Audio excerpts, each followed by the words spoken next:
सौ गुलबशा आयुब बागवान यांना जागतिक महिला दिनानिमित्त आदर्श आरोग्य योद्धा पुरस्कार जाहीर। पोलीस मित्र असोसिएशन व वेद फाउंडेशन यांच्या संयुक्त विद्यमाने प्रतिवर्षीप्रमाणे 8 मार्च जागतिक महिला दिनाचे औचित्य साधून पोलीस प्रशासनातील कर्तव्यदक्ष महिला पोलीस अधिकारी कर्मचारी तसेच शासकीय, निमशासकीय, शैक्षणिक, राजकीय, सामाजिक, कला, क्रीडा, सांस्कृतिक, कृषी तसेच इतर विविध क्षेत्रात आपल्या कार्याचा ठसा उमटवलेल्या महिला भगिनींना आदर्श महिला पुरस्कार दिला जातो। इचलकरंजी येथील सौ गुलबशा बागवान यांना आशा वर्कर्स म्हणून कोरोना काळात साथीचे रोग पसरल्याने होणाऱ्या रुग्णांची माहिती संकलित करणे, गरोदर महिला व नवजात शिशु 5 वर्षाच्या आतील मुलांना पोलिओ डोस देण्यासाठी घरोघरी जाऊन माहिती देणे घेणे, प्रसूतीसाठी महिलांना रुग्णालयात दाखल करणे अशा महत्त्वपूर्ण कार्याची दखल घेत त्यांना आदर्श आरोग्य योद्धा पुरस्कार जाहीर करण्यात आला आहे। सौ बागवान यांनी आपल्या जीवनातील प्रसंग व नोकरीतील कामाचे महत्त्व कसे वाढत गेले, पती आयुब बागवान व कुटुंबाने मोलाचे मार्गदर्शन व साथ दिली। पुरस्कारासाठी निवडीचे पत्र पोलीस मित्र असोसिएशन संस्थापक अध्यक्ष डॉक्टर युवराज मोरे यांच्या मार्गदर्शनाखाली असोसिएशन महिला राज्याध्यक्ष तथा फाउंडेशन संस्थापक अध्यक्ष डॉक्टर रजनीताई शिंदे यांच्या हस्ते व असोसिएशन राज्य संपर्क प्रमुख तथा फाउंडेशन सचिव मुरलीधर शिंदे, इचलकरंजी शहर महिला अध्यक्ष आशा वाघिरे व बागवान कुटुंब उपस्थित होते। पुरस्कार जाहीर झाल्यानंतर पोलीस ऑफ इंडिया न्यूज मीडियाशी बोलताना सौ बागवान यांनी सांगितले। पोलीस ऑफ इंडिया न्यूज मीडियासाठी सहसंपादक डॉक्टर रजनी शिंदे, सहसंपादक डॉक्टर युवराज मोरे। नमस्कार, आपलं नाव? माझं नाव गुलबशा आयुब बागवान। आपली आतापर्यंतची थोडक्यात माहिती? मी एक आशा वर्कर म्हणून काम करतोय आरोग्य खात्याशी निगडीत, आणि यामध्ये मी गरोदर मातांना आणि लहान मुलांचे डोस, लसीकरण हे सगळं आम्ही महिन्याच्या 4थ्या मंगळवारी पूर्ण करतो। आणि सगळ्या आरोग्य खात्यात जे आजारी नवीन रोग ते येतात त्या रोगावरती पण आम्ही सगळं काम करतोय।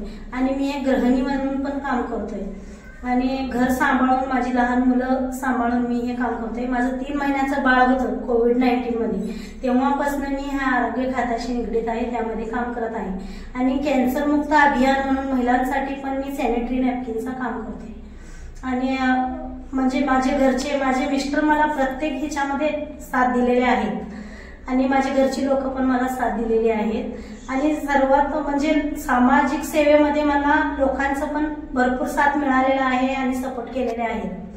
ह्या कामामध्ये मी प्रत्येक वेळी ज्या वेळेला रात्रपाठ असू दे, पेशंट आले की आम्हाला डिलिव्हरीला आयजीएममध्ये घेऊन जावं लागते, त्या पेशंट सोबत आम्ही थांबून त्यांचं ऍडमिट करून त्यांचं डिलिव्हरी असेल तर डिलिव्हरी होईपर्यंत थांबून त्या माता आणि बालक सुरक्षित आहेत का नाही हे पाहूनच आम्ही रिटर्न आमच्या घरी परततो। आपल्या जन्मापासून थोडी माहिती?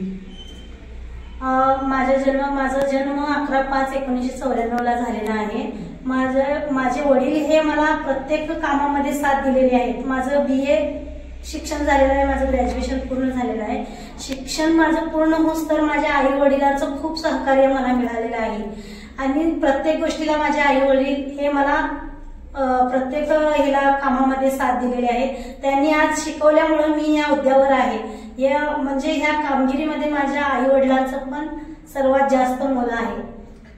आज आपण पोलीस मित्र असोसिएशनच्या माध्यमातून जो तुम्हाला आदर्श महिला पुरस्कार जाहीर झालाय त्याबद्दल 2 गोष्टी सांगणार? मला पोलीस मित्रचं सगळ्यात जास्त त्यांचं मी आभार मानतो। म्हणजे त्यांनी मला एक आरोग्य खात्याशी निगडीत आणि सगळ्या माझे कामकाज बघून त्यांनी एक मला पुरस्कार द्यायला लागला, यासाठी मी त्यांची आभारी आहे। आणि त्यांनी मला एक पुरस्कारासाठी निवडलेले आहे म्हटलं तर हे माझं एक मला स्वतःला एक कौतुक असं मला वाटतंय। आणि पोलीस मित्रसह आणि मी आभारी मानतो।